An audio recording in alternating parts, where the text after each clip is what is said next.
Yo la guilde, j'espère que vous lootez bien. Aujourd'hui, je partage avec vous certains tweets de Blizzard qui répondent à des questions sur Diablo 4. Nous allons également parler d'un article très intéressant que j'ai trouvé concernant l'utilisation des intelligences artificielles dans Diablo 4 et des futurs jeux de Blizzard. Pour ne pas manquer les prochaines news, n'oubliez pas de vous abonner et d'activer la cloche. Sur ce, c'est parti!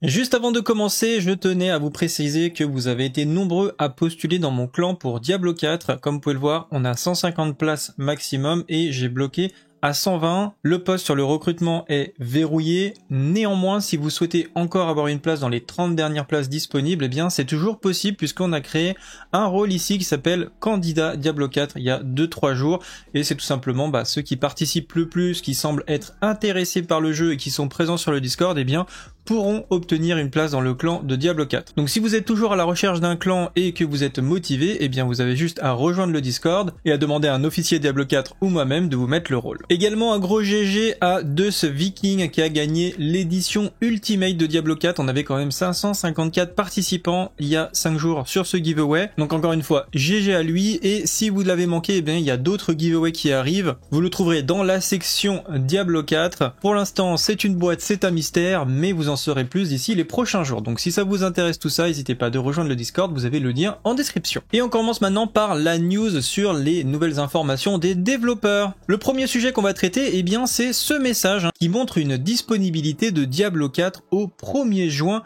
2023, et notamment c'était pour ceux qui avaient précommandé la version du jeu avec un accès anticipé sur Xbox, qui pouvaient de temps en temps eh bien se retrouver avec ce message là. Et on a Rod Ferguson qui a répondu que c'était effectivement correct comme message, tout simplement parce que dans certaines régions l'accès anticipé commence le 1er juin et d'autres le 2 juin, donc c'est simplement une histoire de time zone, et en fonction d'à quel endroit dans le monde vous avez précommander la version avec accès anticipé, et bien tout simplement vous pouvez avoir un message qui peut être comme ça un petit peu perturbant, mais c'est parce que c'est une sortie mondiale. Donc vous inquiétez pas, en France ça sera bien à la date indiquée du 2 juin à 1h du matin. Ensuite il y avait une question qui avait été posée par Prol sur Twitter, et il demande à Joseph, est-ce qu'on sera capable directement dans le jeu de pouvoir consulter les différents tableaux de Parangon avant en fait de les choisir, c'est-à-dire est-ce qu'on pourra faire des simulations directement dans le jeu ou de simplement les consulter directement dans le jeu avant d'investir les points et de pouvoir commencer à se balader dedans. Et Joseph a répondu que c'était quelque chose sur lequel il recevait des retours et qu'ils allaient examiner ça à l'avenir, mais que le lancement n'était qu'un début. Donc sous-entendu, ça ne serait pas présent à la sortie du jeu, mais que peut-être avec le temps, c'est une fonctionnalité qui pourrait arriver. Honnêtement, personnellement, je trouve que c'est absolument pas du tout un sujet parce que vous avez des très très bons calculateurs déjà présents. Donc merci d'ailleurs Léolal sur le Discord, un membre du clan, qui avait fait un petit résumé des différents calculateurs qui existent. Vous avez Lotric, celui-ci qui est assez connu je pense, mais qui a la particularité récemment, vous pouvez le voir ici en gauche, vous pouvez maintenant choisir en français, et donc du coup ça va vous permettre comme ça d'avoir les traductions des différents sorts. Donc comme vous pouvez le voir, ça génère le texte. Alors les acronymes et le nom des sorts n'est pas encore traduit, mais il évolue quand même pas trop mal. Alors après c'est vrai que le côté négatif, ça va être un petit peu son aspect qui ressemble pas encore à ce qu'on a sur le jeu.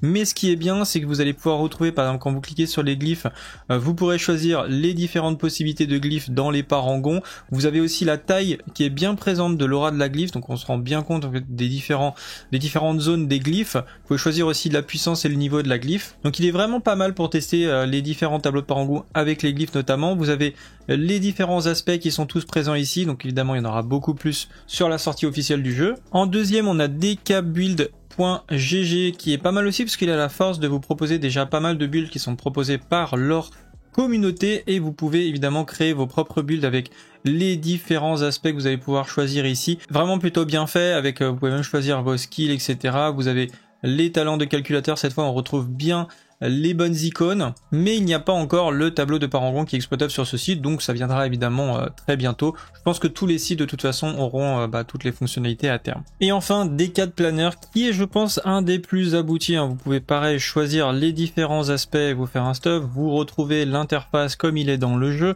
et vous avez le calculateur de Parangon qui est vraiment pas mal parce que du coup vous allez pouvoir sélectionner comme ça les différents tableaux et vous faire vraiment votre build, vous pouvez les faire tourner, etc.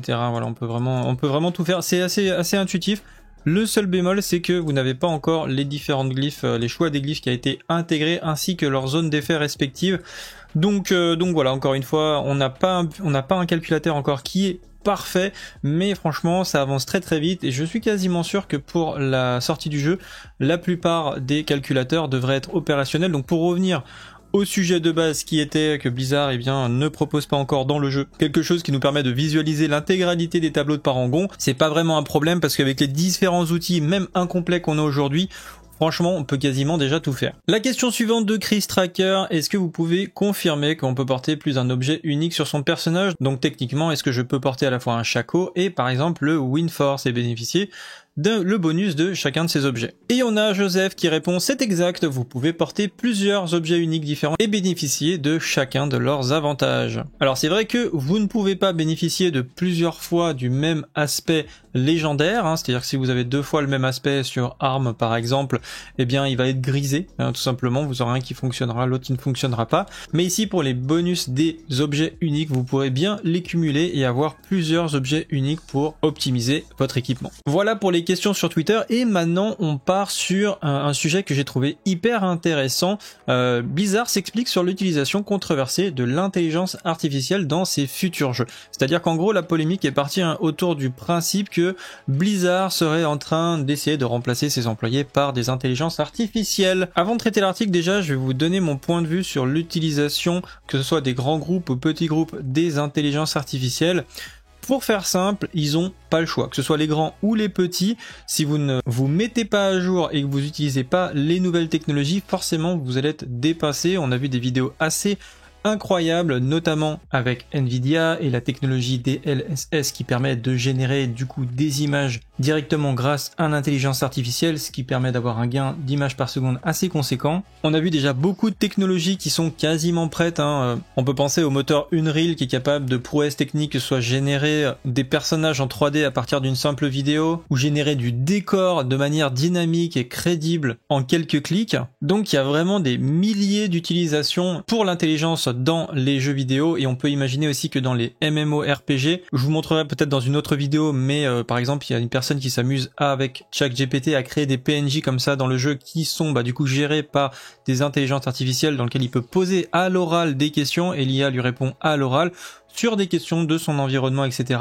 Et ça c'est juste un mec en gros dans son grenier qui fait ça, donc imaginez un petit peu dans les 5 prochaines années à quoi pourraient ressembler des jeux, ça peut être juste incroyable. Donc forcément, si Blizzard ne monte pas dans le bateau et ne se met pas à jour, il pourrait très facilement se retrouver à la rue, même face à des petites entreprises indépendantes. C'est vrai qu'on s'est toujours moqué comme ça de Blizzard sur le fait que des fois on a des petits indés, voire des gens qui font des add-ons qui font mieux que Blizzard sur certaines choses. Et c'est vrai que c'est devenu un petit peu un mème, mais là littéralement les indépendants qui utiliseront mieux les intelligences artificielles que les gros groupes qui n'auront pas tourné la page, risque tout simplement de se faire dépasser. Donc de quoi on parle dans cet article? Et bien Blizzard, le géant de l'industrie du jeu vidéo, a récemment déposé un brevet d'intelligence artificielle qui a suscité de nombreuses interrogations et d'inquiétudes dans les communautés de joueurs. Ce brevet qui porte l'utilisation de l'IA pour ajuster la difficulté, ça c'est très intéressant, et la progression des jeux en temps réel a soulevé des préoccupations quant à l'impact potentiel sur l'expérience de jeu à la compétitivité. C'est-à-dire qu'en fait le jeu devrait être capable d'utiliser des techniques de deep learning pour pas mal de choses, que ce soit la création d'images un petit peu comme Midjourney, donc le but c'est de les alimenter avec des images de type Diablo, etc. pour qu'ils puissent générer que ce soit des décors en temps réel. Donc ça c'est hyper intéressant parce qu'encore une fois ça vous permet de mettre moins de données d'entre-jeux, un jeu beaucoup plus léger qui va se gérer tout seul au niveau des textures, etc. Et vous visuellement un jeu qui est beaucoup plus joli mais qui aussi est moins gourmand. Mais surtout ce qui je trouvais très intéressant, c'est l'ajustement dynamique de la difficulté. Admettons vous allez avancer dans le jeu et le jeu il va se rendre compte que vous avez un certain niveau de jeu parce que vous allez avoir des réflexes, etc.